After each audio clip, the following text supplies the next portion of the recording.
हरे कृष्णा दोस्तों, आप सभी का स्वागत है मेरे YouTube चैनल में। एक नई सुबह की शुरुआत, एक नई कहानी के साथ, एक सकारात्मक सोच के साथ। तो आइए शुरू करते हैं आज की कहानी। आज की कहानी का नाम है बुरे की पहचान। एक बार एक राजा था। उसको पता चला कि उसके राज्य में एक ऐसा व्यक्ति है जिसका कि अगर सुबह सुबह मुंह देख लिया जाए तो फिर पूरे दिन भोजन नसीब नहीं होता, भोजन नहीं मिलता उसको। तो राजा ने इस बात की सच्चाई जानने के लिए उस आदमी को अपने महल में बुलवाया। अब वो आदमी उनके महल में आया। रात को राजा ने उसे अपने साथ सुलाया। तो रात को राजा उसके साथ सोए। अगले दिन जब राजा सुबह उठे तो राजा की पूरी दिनचर्या इतनी व्यस्त थी, इतनी व्यस्तता रही कि राजा भोजन करने का राजा को समय ही नहीं मिला। अब राजा एकदम क्रोधित हो गए। रात को शाम को राजा इतना क्रोधित हुआ, एकदम क्रूर हो के उन्होंने बोला कि इस आदमी को मृत्यु दंड दे दिया जाए। अगले दिन सुबह सुबह जो है उसे मृत्यु दंड के लिए बुलाया गया। तो उस आदमी की एक अंतिम इच्छा पूछी गई। तो उसने कहा मुझे कुछ कहना है।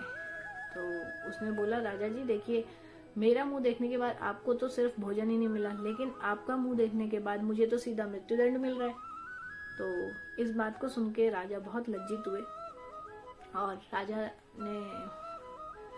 राजा को बहुत बड़ी एक संत की वाणी याद आ गई, जो कि ऐसा कहा गया था कि बुरा जो देखन मैं चला, बुरा न मिलिया कोई, और जो दिल खोजा आपना, तो मुझसे बुरा न कोई। राजा को ये बात स्मरण हो आई और राजा ने उस व्यक्ति की जो है मृत्यु दंड को टाल दिया, खत्म करवा दिया, समाप्त कर दी उसकी सजा, और बोला कि इसे मेरे ही दरबार में दरबारी का काम दे दिया जाए।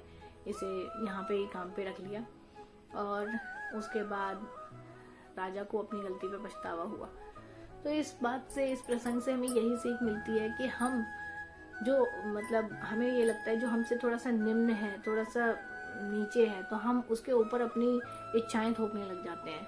हम उसको जो है समझने के बजाय, उसकी मदद करने के बजाय अपने आप को और अपनी महत्ता को और बढ़ाने की सोचते हैं। हम सोचते हैं कि हम ही ज़्यादा हम ही सबसे ज़्यादा इम्पोर्टेंट हैं, हम ही सबसे ज़्यादा सुपीरियर हैं। लेकिन हम ये भूल जाते हैं कि जो हमसे थोड़ा सा नीचे, अगर हम उसको थोड़ी सी मदद कर देंगे तो शायद वो भी थोड़ा ऊपर उठेगा और धीरे धीरे करके सारा समाज तरक्की करेगा, सारा समाज कल्याण करेगा। समाज का पूरा कल्याण होगा तो उसके साथ ही देश का भी कल्याण होगा। तो अपने देश के लिए, अपने समाज को, अपने आसपास के जो लोग हैं उनको अपने साथ लेके चलिए। जिसकी मदद कर सकते हैं मदद कीजिए, और नहीं कर सकते हैं तो फिर किसी का बुरा भी मत कीजिए। आशा करती हूँ आज की कहानी आपको पसंद आई होगी। कल फिर मिलूंगी एक नई कहानी के साथ। तब तक अपनी सोच सकारात्मक रखिए। भगवान का धन्यवाद कीजिए, धरती माता का धन्यवाद कीजिए, सूर्य को जल अर्पित करते रहिए। भारत माता की जय।